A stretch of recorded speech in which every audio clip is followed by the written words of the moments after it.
কত ভুল আপনি করেছেন, কত অন্যায় আপনি করেছেন, কত পাপ আপনার হয়েছে, কত মিথ্যা আপনি বলেছেন, কয় ওয়াক্ত নামাজ ছেড়েছেন, কয় লাখ টাকা ঘুষ খেয়েছেন, কত যৌতুক আপনি খেয়েছেন, কত মিথ্যা আপনি বলেছেন। আপনার পাপ যত বড় হোক, যত বিশাল হোক, যত বেশি হোক, আল্লাহর দয়ার পরিসীমা তার চাইতেও বড়। আপনার পাপ, আপনার অন্যায়, আপনার জুলুমগুলো যদি হয় খালের পানির সমান, বিলের পানির সমান, আল্লাহর দয়া সাগরের পানির সমান। আপনার পাপ যদি হয় সাগরের পানির সমান, আল্লাহর দয়া মহাসাগরের পানির সমান। আপনার পাপ আর অন্যায় যদি হয় পাহাড়ের সমান, আল্লাহর দয়া আকাশের সমান। আপনার পাপ যদি হয় আকাশের সমান, আল্লাহর দয়া আরশের সমান। এজন্য আল্লাহ বললেন, ইয়া আইয়ুহাল্লাযীনা আমানু তুবু ইলাল্লাহি তাওবাতান নাসুহা।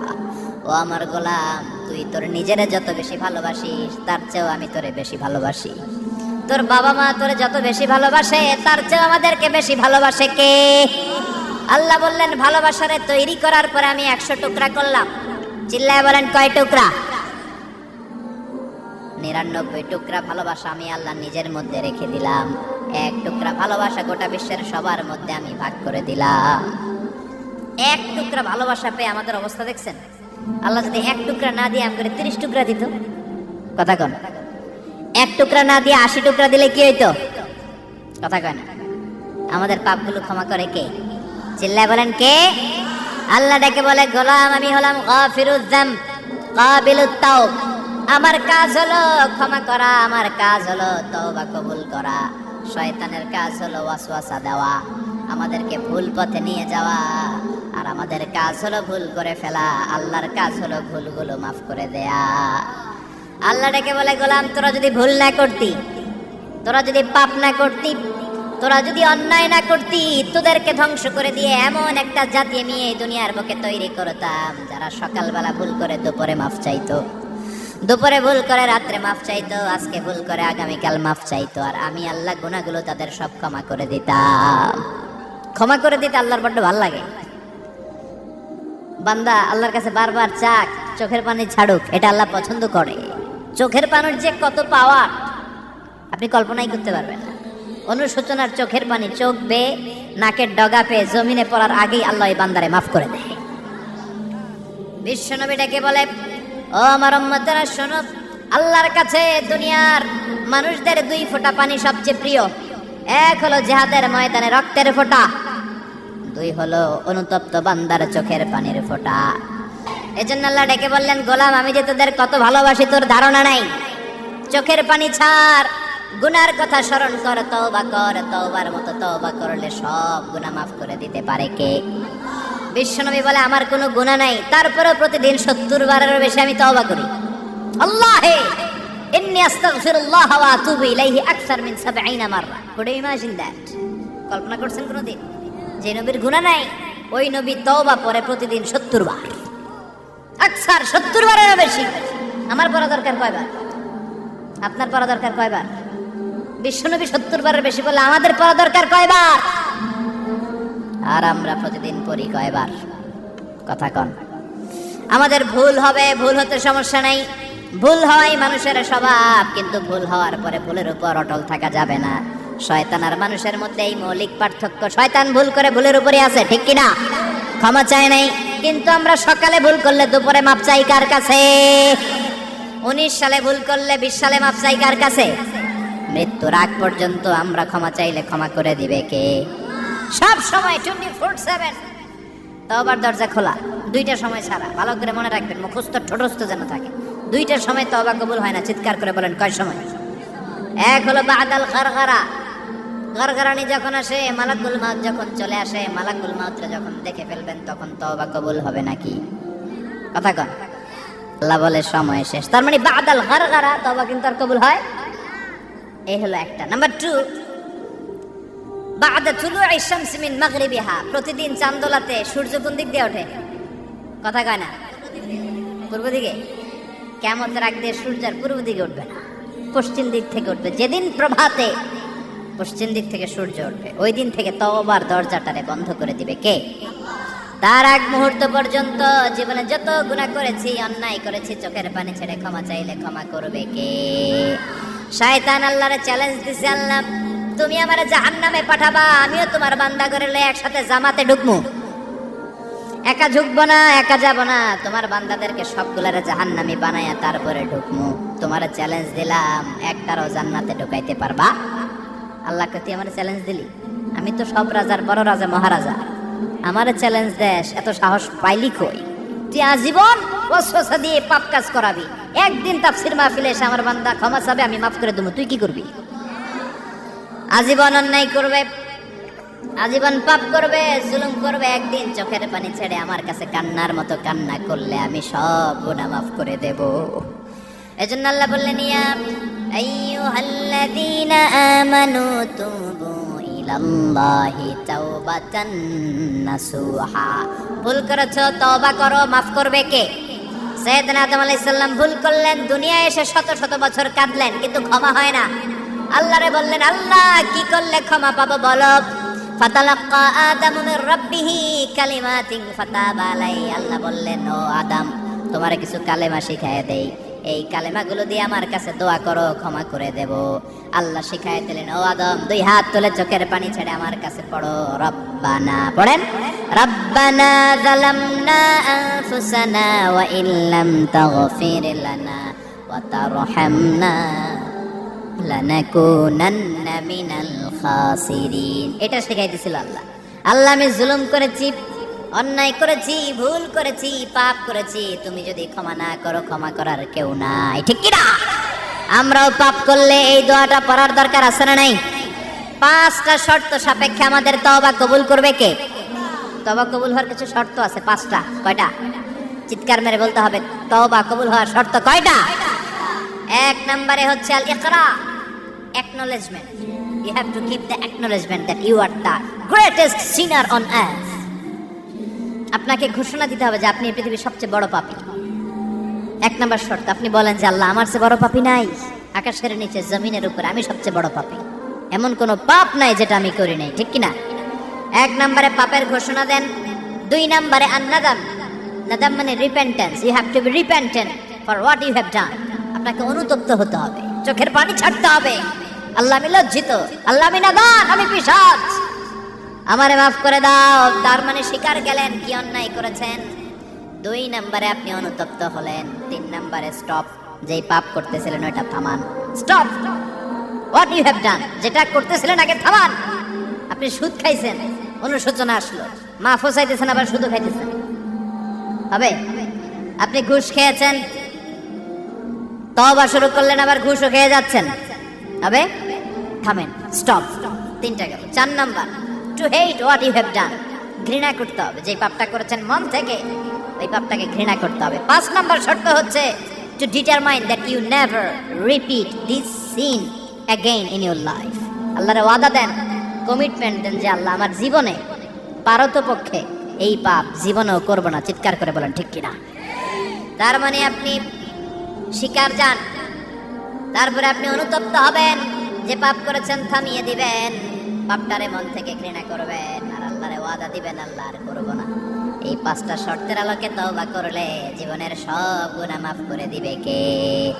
এজন্য আল্লাহ বললেন, ইয়া আইয়ুহাল্লাযীনা আমানু তুবু ইলাল্লাহি তাওবাতান নাসুহা। তওবার মতো তওবা করো, সব গুনাহ মাফ করতে পারে কে? তওবা করবেন তো? রাজি আছেন? কবে করবেন? এই মুহূর্তে তওবা করলাম, এই মুহূর্তে আল্লাহর কাছে ক্ষমা চাই, আল্লাহ জীবনের সব গুনাহ মাফ করে দাও। আমাদের দেশে তওবা করার জন্য হুজুর লাগে, কথা কন, পিসা হুজুর, বড় হুজুর, ছোট হুজুর, হাফেজ সাহেব লাগে না? হাফেজ সাহেব, ইমাম সাহেব, এদের ছাড়া নাকি তওবা হয় না। না, এটা ভুয়া কথা। আপনি অনুতপ্ত হন, আপনি চোখের পানি ছাড়েন, আপনি আপনার রবরে বলেন, ক্ষমা করে দিবে কে? ইমাম সাহেব আসতে হবে, শর্ত না। পীর সাহেব হুজুর এসে হুজুরের হাতে হাত রেখে তওবা পড়তে হবে, শর্ত না। আপনার রবরে ডেকে চোখের পানি ছেড়ে ক্ষমা চান, ক্ষমা করবে কে? আর প্রতিদিন শতবার পড়তে থাকবেন আস্তাগফিরুল্লাহ। আওয়াজ করে সবাই পড়েন আস্তাগফিরুল্লাহ, আর জোরে পড়েন আস্তাগফিরুল্লাহ। বিশ্বনবী বলেন, মান লাজিমাল ইস্তিগফার জাআলাল্লাহু লাহু মিন কুল্লি দিকিন মাখরাজা। সব সময় ইস্তিগফারের সাথে যে লেগে থাকবে, রব্বুল আলামিন তারে 5টা জিনিস দিবে। কয়টা? কথা কন আরো জোরে, সবাই বলেন কয়টা?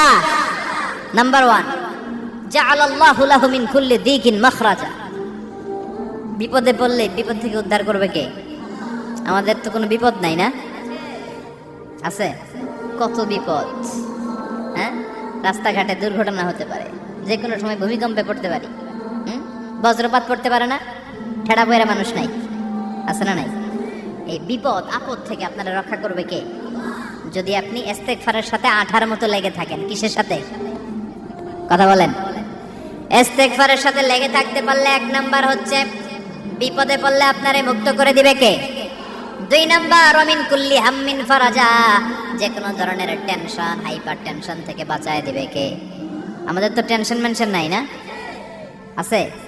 লাইফ নিয়ে টেনশন, বাঁচার টেনশন, মরার টেনশন, ক্যারিয়ারের টেনশন, রাস্তাঘাটে যানজট এটার টেনশন, পুলিশের দৌড়ানি, র্যাবের দৌড়ানি, বাড়ির ভাড়া, গ্যাস বিল, বিদ্যুৎ বিল, ছেলে মেয়েদের লেখাপড়া, কত টেনশন। এই সব টেনশন থেকে আপনারে মুক্ত করে দিবে কে? 3 নম্বরে ওয়ারযুকহু মিন হাইসু লা ইয়াহতাসিব, এমন জায়গা থেকে আল্লাহ আপনার রিজিকের ব্যবস্থা করবে আপনি কল্পনাই করতে পারবেন না। সুবহানাল্লাহ পড়েন। 4 নম্বরে সবসময় ইস্তেগফার যদি পড়া হয়, আল্লাহর কোনো আযাব ওই বান্দার উপরে আসে না। ওমা কানাল্লাহু মুআযযিবাহুম ওয়া হুম ইস্তাগফিরুন।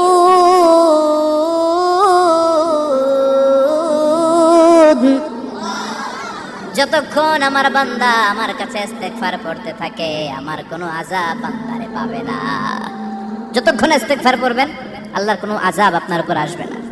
4টা গেল। 5 নাম্বার, বারবার ইস্তেগফার পড়লে রফিক ভাই আল্লাহ আপনারে মুস্তাজাবুদ দাওয়া বানিয়ে, দোয়া করা মাত্র কবুল করে নেবে কে? মুস্তাজাবুদ দাওয়া বুঝেন তো? মানে যিনি হাত তুলতে দেরি, কবুল হতে দেরি হয় না। বারবার ইস্তেগফার পড়ে দেখেন যে আপনার দোয়া কেমনে কবুল হয়। সবসময় ইস্তেগফার পড়লে আপনার দোয়াগুলোর এইভাবে কবুল করে নেবে কে? এই 5টা জিনিস পাবেন সবসময় যদি ইস্তেগফারের সাথে লেগে থাকেন। রাজি আছেন তো? এই জন্য বিশ্বনবী সব সময় নামাজে সালাম ফেরানোর পরে পড়তেন আস্তাগফিরুল্লাহ। কি পড়তেন? 3 বার পড়তেন আস্তাগফিরুল্লাহ, আস্তাগফিরুল্লাহ, আস্তাগফিরুল্লাহ। পড়তে রাজি আছেন? ইস্তেগফারের অনেকগুলো আলফাজ আছে, সবচেয়ে ছোট ইস্তেগফার হচ্ছে এটা, আস্তাগফিরুল্লাহ, আস্তাগফিরুল্লাহ। আরো আছে আস্তাগফিরুল্লাহ আল্লাযী লা ইলাহা ইল্লা হুয়াল হাইয়ুল কাইয়্যুম ওয়া আতুবু ইলাইহি। বিষ্ণু বলেন এই ইস্তেগফারটা যদি কেউ পড়ে, আত-তাওয়াল্লি মিন ইয়াউমিজ যাহাফ, যুদ্ধের ময়দান থেকে পালিয়ে আসা কবিরা গুনাহ। কি গুনাহ? কাফেরদের সাথে যুদ্ধ, আমি তাগড়া যুবক, তলোয়ার নিয়ে নেমেছি, আমার দেহের 1 ফোঁটা রক্ত থাকা পর্যন্ত আমি যুদ্ধ চালিয়ে যাব, আমি ফিরে আসতে পারবো না। আইনটা কার? ফিরে আসলে কবিরা গুনাহ। বিশ্বনবী বলেন যুদ্ধের ময়দান থেকে ফিরে এসেছে এরকম কবিরা গুনাহ অবলম্বনকারীও যদি আস্তাগফিরুল্লাহ আল্লাযী লা ইলাহা ইল্লা হুয়াল হাইয়ুল কাইয়্যুম ওয়া আতুবু ইলাইহি পড়ে, ওই কবিরা গুনাহকারীকেও ক্ষমা করে দিবে কে? পড়তে রাজি আছেন তো? আবার সাইয়েদনা আবু বকর বললেন, ইয়া রাসূলুল্লাহ আল্লিমনি দুআআন আদউ বিহি ফি সালাতি, এমন দোয়া আপনি আমারে শিক্ষা দেন যেই দোয়াটা আমি নামাজে পড়তে পারি। বিশ্বনবী বললেন, পড়ো আল্লাহুম্মা ইন্নী যালামতু নাফসি যুলমান কাসীরান ওয়া লা ইয়াগফিরুয যুনুবা ইল্লা আনতা ফাগফিরলি মাগফিরাতাম মিন ইনদিক ইন্নাকা আনতাল গফুরুর রহিম। সুবহানাল্লাহ পড়েন।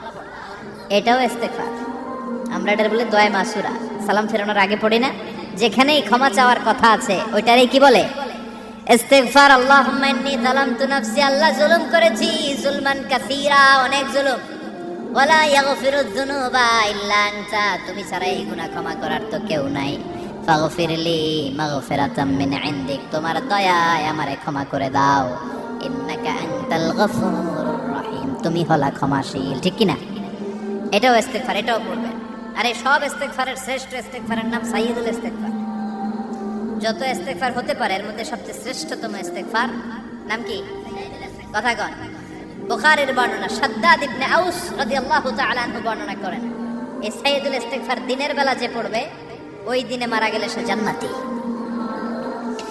এই সাইয়্যিদুল ইস্তেগফার রাতের বেলা যে পড়বে ওই রাতে যদি ইন্তেকাল হয় ওই লোকটা জান্নাতি। মুখস্থ আছে না? কার কার মুখস্থ হাত তোলেন? মাশাআল্লাহ, তাবারাকাল্লাহ, মাশাআল্লাহ, মাশাআল্লাহ। আর যাদের নাই তাদের হোমওয়ার্ক, তাদের আল্লাহুম্মা আনতা রাব্বি লা ইলাহা ইল্লা আনতা খালাকতানি ওয়া আনা আবদুক ওয়া আনা আলা আহদিকা ওয়া ওয়া'দিকা মাস্তাতা'তু আউযু বিকা মিন শাররি মা সানা'তু আবুউ লাকা বিনি'মাতিকা আলাইয়া ওয়া আবুউ লাকা বিযাম্মি ফাগফির লি ফাইন্নাহু লা ইয়াগফিরুয যুনুবা ইল্লা আনতা। সুবহানাল্লাহ পড়েন। আজকে রাতে পড়ছেন, মারা গেলে জান্নাতি। চিল্লায় পড়েন না আল্লাহু আকবার। এজন্য বিশ্বনবী বলেন, আমার আগের গুনাহ মাফ, পরের গুনাহ মাফ, তারপরেও প্রতিদিন আমি 70 বার তওবা ইস্তেগফার পড়ি। আজকে থেকে পড়তে রাজি আছেন তো? বেশি বেশি ইস্তেগফার পড়া যাবে না? একটু প্রাণ খুলে, দিল খুলে আওয়াজ করে পড়েন তো আস্তাগফিরুল্লাহ। আর জোরে পড়েন আস্তাগফিরুল্লাহ। আবার সবাই পড়েন আস্তাগফিরুল্লাহ। সব সময় তওবা ইস্তেগফার যারা পড়ে তাদেরকে পছন্দ করে কে? সব সময় জিকির করে করে জিহ্বাটারে যারা ভিজিয়ে রাখে তাদেরকেও পছন্দ করে কে?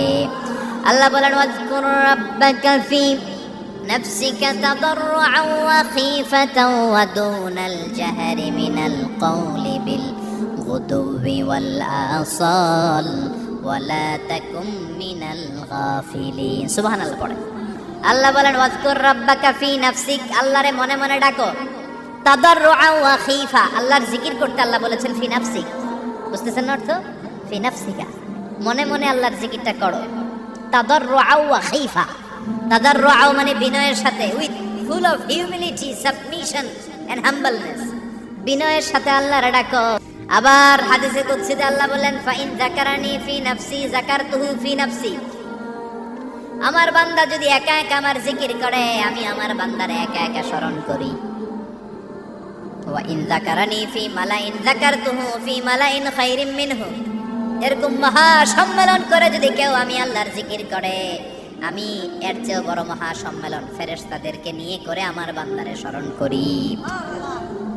ওয়া ইন তাকাররাবা ইলাইয়া শিবরান তাকাররাবতু ইলাইহি যিরাআন, আমার বান্দা যদি আমার দিকে এক বিঘত আসতে চায় আমি আমার বান্দার দিকে এক হাত এগিয়ে যাই।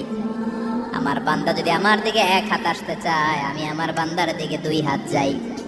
ওয়া ইন আতানি ইয়ামশি আতাইতুহু হারওয়ালা, আমার বান্দা যদি আমার দিকে হেঁটে হেঁটে আসতে চায় আমি আমার বান্দার দিকে দৌড়ে দৌড়ে যাই। সুবহানাল্লাহ পড়েন। এজন্য বিশ্বনবী বলেন, লা ইয়াজালু লিসানুকা রাতবাম মিন যিকরিল্লাহ, আল্লাহর জিকির দিয়ে জিহ্বাটারে ভিজিয়ে রাখবা। কার কথা? চিল্লায় বলেন কার কথা? সবসময় আল্লাহর জিকির করতে রাজি আছেন তো? সবচেয়ে শ্রেষ্ঠ জিকির বিশ্বনবী বললেন, আফদালু যিকরি লা ইলাহা লা ইলাহা লা ইলাহা ইল্লাল্লাহু মুহাম্মাদুর রাসূলুল্লাহ সাল্লাল্লাহু। সাইয়েদনা ইসমাঈল আলাইহিস সালামকে মরুভূমির মধ্যে রেখে উনি দৌড়াদৌড়ি করলেন, পানি নাই, পানির অভাব, দৌড়ে আসলেন। এসে দেখে সাইয়েদনা ইসমাঈল ইসলামের পায়ের ধাক্কায় জমজমের পানি বেরোতে শুরু করছে, কল কল কল কল করে আওয়াজ। সাইয়েদনা ইব্রাহিম, ইসমাঈল, হাজার এরা আরবি ভাষা জানতেন না, এরা সুরিয়ানি ভাষার মানুষ ছিলেন। কোন ভাষা? সুরিয়ানি ভাষা। তো পানি দেখে হাজার খুব অবাক, কিরে এত সুন্দর পানি, এই পানি তো মরুভূমির বালিতে লেগে সব শুকিয়ে যাবে। পানি যাতে না শুকায় উনি বালি চারদিক দিয়ে উঁচু করে এরকম বাঁধ দিতে লাগলেন। বাদ দিচ্ছেন আর ওনার সুরিয়ানি ভাষায় বলতে লাগলেন, ঝাম ঝাম মানে হচ্ছে থাম থাম, ঝাম মানে স্টপ, থাম থাম কেফ, আরে পানি চলে যাস না, চলে গেলে তো পানি ব্যবহার করতে পারবো না, ঝাম ঝাম ঝাম ঝাম। ওনার মুখনিসৃত এই ঝাম ঝাম শব্দ দুইটা আল্লাহর এত ভালো লাগলো, কিয়ামত পর্যন্ত এই কুয়ার নাম আল্লাহ ঝামঝামের কুয়া বানাই দিলেন। এটার নাম বিইরু ঝামঝাম। বিষ্ণু বলেন, মা উ ঝমঝম লিমা শুরিবা লাহু, এই জমজমের পানির এত বরকত, যেই রোগের নিয়ত করে এই পানি খাবেন ওই রোগ থেকে শেফা দিবে কে? আবার বিষ্ণু বললেন, ইন্নাহা তাআমু তুমিন শিফাউ সুকমিন ইন্নাহা মুবারাকা, এই জমজমের পানি গোটা বিশ্বের সব পানির মধ্যে থেকে সব চাইতে বরকতের পানি। এই পানির মধ্যে রোগের জন্য চিকিৎসা আছে, মানুষের ক্ষুধা লাগলে এটার ভেতরে খাবারের উপাদান আছে। পৃথিবীর সব পানি শুধু তৃষ্ণা নিবারণ করে, শুধু জমজমের পানি তৃষ্ণাও নিবারণ করে, ক্ষুধাও নিবারণ করে। জাপানের কিছু জিওলজিস্ট, ভূতত্ত্ববিদ গবেষণা করে পেয়েছে এই পানির মধ্যে ফুড সাপ্লিমেন্টারি আছে, মানে খাদ্যের পরিপূরক। কিছু না খাইয়ে পানি খাইলে ক্ষুধা নিবারণ হয়ে যায়। আবার বিশ্বনবীকে যখন সিনা চাক করা হবে, মেরাজ রজনীতে সাইয়েদনা জিবরাইল বিশ্বনবীর গলা থেকে নাভি পর্যন্ত পুরোটা কেটে হৃদয়টা বের করে এই জামজামের পানি দিয়ে ধৌত করেছিলেন। তার মানে এই ফ্যামিলি যেইখানে হাত লাগাইছে ওইখানে বরকত আছে না নাই? যেখানে হাত ওইখানে বরকত। বাবা পা লাগাইছে মাকাম ইব্রাহিম, ছেলে পা লাগাইছে জামজামের কুয়া, হাজার দৌড়দৌড়ি করেছে, আস-সা'য়ু বাইনা সাফা ওয়াল মারওয়া হজের মধ্যে ওয়াজিব করে দিয়েছে কে? আবার আল্লাহ বললেন ওয়াজআলনা ফি যুররিয়াতিহিন নুবুওয়াতা ওয়াল কিতাব, আমি খুশি হয়ে এই ইব্রাহিমের বংশের মধ্যে নবুয়ত দিয়েছি, আবার কিতাবও দিয়েছি। সুবহানাল্লাহ বলেন। তিনি নবুয়ত দিয়েছেন। পৃথিবীতে যত নবী আসছে সব সাইয়েদনা ইব্রাহিমের নাতিপুতি। সব কি বিশ্বাস হয় না? এই পৃথিবীতে যত পয়গম্বর এসেছেন তার 99.99% নবীরাই ওনার ছেলে আর নাতিপুতি। চিল্লায় পড়েন আল্লাহু আকবার। এজন্য ওনারে বলা হয় আবুল আম্বিয়া, father of the all prophets, সব নবীদের বাবা। ওনার বয়স যখন 86 তখন আল্লাহ সাইয়েদনা ইসমাইলকে দিলেন। বয়স যখন 100 তখন সাইয়েদনা ইসহাক আলাইহিস সালামকে আল্লাহ দিলেন। এইদিকে ইসমাইল, এদিকে সবাই বলেন এদিকে, এদিকে সবাই বলেন এটা এটা ইসহাক। পৃথিবীতে যত নবী এসেছে সব ইসহাকের চ্যানেলে এসেছে। এই সাইয়েদনা ইসহাক আলাইহিস সালামের চ্যানেলে এসেছে। সাইয়েদনা ইসমাইলের চ্যানেলে নবী নাই, কোনো নবী নাই, নবী ছাড়া চ্যানেল। আর এখানে যত হাজার হাজার লক্ষাধিক নবী এসেছে সব নবী ইসহাক আলাইহিস সালামের চ্যানেলে যারা এসেছে সব নবীরা অন্যান্যদেরকে বলে যাইতো, তার উম্মতকে বলে যেত যে সবশেষে একজন নবী আসবে, তিনি হবেন সর্বশ্রেষ্ঠ নবী, তিনি হবেন সর্বশ্রেষ্ঠ নবী। তো এদের এই চ্যানেলে এত নবী, এরা ভাবছে ওই সর্বশেষ নবীটাও এদিক দিয়েই আসবে। কিন্তু আল্লাহ হাজার হাজার লক্ষ নবী এই চ্যানেলে পাঠালেন, কিন্তু সর্বশেষ নবীটা এখানে পাঠালেন না। সর্বশেষ চ্যানেলের নবীটা আল্লাহ এই চ্যানেলে পাঠায় দিলেন। সর্বশেষ নবীটা সাইয়েদনা ইসমাইলের চ্যানেলে এসেছে। এজন্য ওরা হচ্ছে বানি ইসরাইল আর আমরা হচ্ছে বানি ইসমাইল। সুবহানাল্লাহ পড়বেন না? উনার ধর্ম, উনার চেইন থেকে ইহুদিবাদ, খ্রিস্টবাদ, ইসলাম, এই 3 ধর্মের জন্ম। ইহুদিবাদও আল্লাহর দেয়া ধর্ম, খ্রিস্টবাদও আল্লাহর দেয়া ধর্ম, কিন্তু আল্লাহর দেয়া শরীয়তের উপর ওরা অবশিষ্ট থাকে নাই, থেকেছে শুধু ইসলাম। ঠিক কিনা? এজন্য আমরা প্রত্যেক নামাজে পড়ি গায়রিল মাগদুবি আলাইহিম ওয়ালাদ-দাল্লিন। ও আল্লাহ, গায়রিল মাগদুব, যাদের উপর তোমার রাগ ক্রোধ, তাদের পথ আমরা চাই না। ওরা হলো ইহুদিরা। ওয়ালাদ-দাল্লিন, আর যারা ভ্রষ্ট তাদের পথও চাই না, এরা হলো নাসারারা। 3 ধর্মের গোড়া সাইয়েদনা ইব্রাহিমের সাথে লেগেছে। এজন্য এই 3 ধর্মকে একসাথে বলে কম্পারেটিভ রিলিজিয়ন, তুলনামূলক ধর্মতত্ত্বের ভাষায় অ্যাব্রাহামেটিক ফেইথ। কি বলে? অ্যাব্রাহামেটিক ফেইথ বলে। এজন্য ওনাকে বলা হয় আবুল আম্বিয়া। সব নবীরা এই চ্যানেলে এসেছে। তার মানে সব নবী সাইয়েদনা ইব্রাহিমের নাতিপুতি। আবার এই প্রতিটা নবীর জন্য আল্লাহ তাআলা আকাশ থেকে কিতাব নাজিল করেছেন। চিল্লায় বলেন ঠিক কিনা? আল্লাহ বলে ইব্রাহিম তোমারও আমি কিতাব দিলাম। সাইয়েদনা ইব্রাহিম আলাইহিস সালামের উপর কিতাব আছে না নাই? ওই কিতাবের নাম কি? কে পারে? ইন্না হাযা লাফিস সুহুফিল উলা সুহুফি ইব্রাহিম ওয়া মূসা। সুহুফ ইব্রাহিম, সাইয়েদনা ইব্রাহিমকে আল্লাহ তাআলা সহিফা দান করেছেন। চিল্লায় পড়েন আল্লাহু আকবার। আবার এই নবীর নামে আল্লাহর কোরআনে একটা সূরা আছে না নাই? কথা কন, কি নাম সূরা? সূরা আলিফ লাম রা। কিতাবুন আনজালনাহু ইলাইকা লিতুখরিজান নাসা মিনাল যুলুমাতি ইলান নূর। সুবহানাল্লাহ পড়েন। আলিফ লাম রা। I have revealed this holy and sacred book unto you in order to lead the mankind out of darkness into the light. ও নবী, আমি এই কিতাবকে আপনার কাছে পাঠিয়েছি অন্ধকারাচ্ছন্ন মানুষগুলোকে অন্ধকার থেকে আলোর দিকে নিয়ে যেতে। এই কোরআনের ভেতরে আলো আছে না নাই? সবকিছুর সমাধান আছে না নাই? সমাধান চাও যদি জীবনে মরণে, ফিরে যাও খুঁজে নাও, চোখ রাখো কোরআনে। সুবহানাল্লাহ পড়েন। চোখ রাখবেন কোথায়? নাকি মোবাইলে, না টিভিতে, না এটিএন বাংলার পর্দায়? আসিতেছে আগামী শুক্রবার রঙিন পর্দায়। চোখ রাখুন এটিএন বাংলায়। এটিএন বাংলায় চোখ রাখবেন। কই রাখবেন? সমাধান চাও যদি জীবনে মরণে ফিরে যাও, খুঁজে নাও চোখ রাখো কোরআনে, ঠিক কি না? If you want the solution this dunya and akhira, go back, have a look to the holy Quran. সুবহানাল্লাহ পড়েন। কি নবী আল্লাহ বানালেন, ওই নবীর নামে আল্লাহ একটা সূরা দিলেন। আবার আল্লাহ বললেন, ও দুনিয়ার মুসলমানেরা শোনো, তোমাদেরকে মুসলমান বলে নাম করেছে সাইয়েদনা ইব্রাহিম, ঠিক কি না? আবার এই নবী সাধারণ কোন নবী নয়, এই নবী হলো তোমাদের জাতির পিতা। আমাগো জাতির পিতা কেডা? কথা কর আরো জোরে, সবাই মিলে বলেন, মিল্লাত আবিকুম ইব্রাহিম হুয়া সাম্মাকুমুল মুসলিমিন। মিল্লাত আবিকুম ইব্রাহিম, তোমাদের জাতির পিতার নাম, আমাদের জাতির পিতার নাম ওয়া সাম্মাকুমুল মুসলিমিন, তিনি তোমাদেরকে মুসলমান নামকরণ করেছেন। আবার আল্লাহ বললেন, আসলিম ইব্রাহিম, তুমি সবাইরে মুসলমান বানাও, আগে নিজে মুসলমান হও। আসলিম ক্বালা আসলামতু লিরাব্বিল, ও ইব্রাহিম তুমি মুসলমান হও বলার সাথে সাথে ইব্রাহিম বলে, আল্লাহ দেরি নাই, আমি মুসলমান হয়ে গেলাম। ইহুদিরা দাবি করতো সাইয়েদনা ইব্রাহিম নাকি ইহুদি, নাউজুবিল্লাহ পড়বেন না? খ্রিস্টানরা দাবি করতো সাইয়েদনা ইব্রাহিম নাকি খ্রিস্টান। আল্লাহ বলে, মা কানা ইব্রাহিমু ইয়াহুদিয়াও ওয়ালা নাসরানিয়াও ওয়ালাকিন কানা হানিফাম মুসলিমা। আল্লাহ বলে, আমার ইব্রাহিম ইহুদি নয়, আমার ইব্রাহিম খ্রিস্টান নয়, আমার ইব্রাহিম পাক্কা মুসলমান। হানিফান মুসলিমা, পাক্কা মুসলমান, ওনার ইসলামে কোনো সন্দেহ। এজন্য আল্লাহ খুশি হয় ওনার একটা উপাধি দিলেন, উপাধিটা হলো লা হালিম।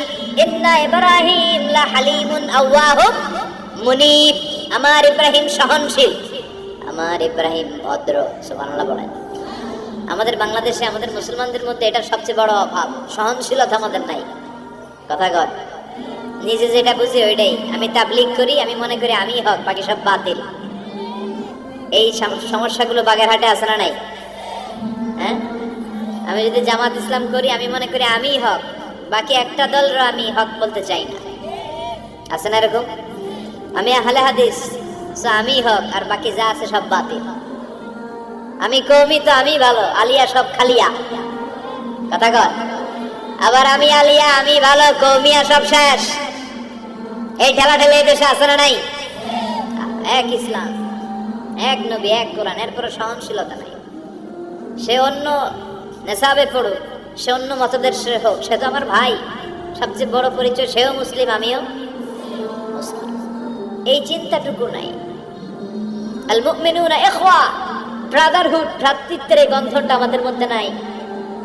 আমরা একে অপরকে গালিগালাজ করতে দেরি করি না, একটু চিন্তা করি না। কাফের বলে ফতোয়া দিতেও দেরি করি না। কথা কর, ফতোয়া আছে না নাই? কয় তুই কাফের 10 কারণে, তুই কাফের 20 কারণে, তোর দাদা কাফের, তোর নানা কাফের, তোর পীর সাহেব হুজুর কাফের, আছে না নাই? তোর এই কাফের পীর সাহেব মারা গেলে, এই পীর সাহেবের যে কবরে শোয়ানো হবে, ওই কবরের উপরে যে ঘাস উঠবে, ওই ঘাস যে গরু খাবে, ওই গরুর যে দুধ খাবে, ওইটাও কাফের, আছে না নাই? খালি ফতুয়াবাজি। আল্লাহ বললেন, আমার ইব্রাহিম ফতুয়াবাজি করে নাই।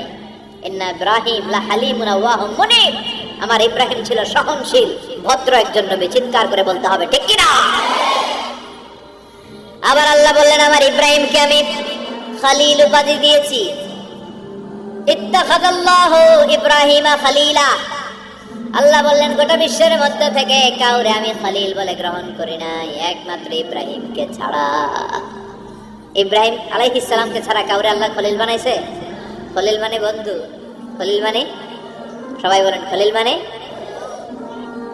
সাইয়েদনা ইব্রাহিমকে বানাইছেন খলিল, আর বিশ্বনবীকে বানাইছেন হাবিব। বিশ্বনবীর কি বানাইছে? আর সাইয়েদনা ইব্রাহিম খলিল, বাপ বেটা, একজন খলিল একজন হাবিব। বাপ কা বেটা সিপাহী কা ঘোড়া, কুছ না হতো থোড়া থোড়া, ঠিক কি না? বাপ ভালো তার বেটা ভালো, তাই মা ভালো তার ঝি, গাই ভালো তার দুধ ভালো রে, দুধ ভালো তার ঘি। বাবা যদি ভালো হয় ছেলে ভালো,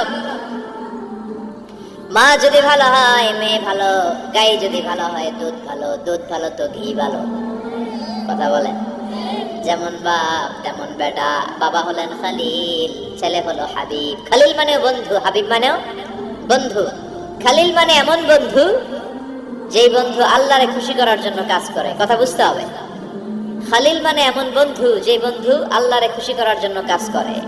আর হাবিব মানে এমন বন্ধু যে বন্ধুরে খুশি করার জন্য আল্লাহ নিজেই কাজ করে। কার দাম বেশি?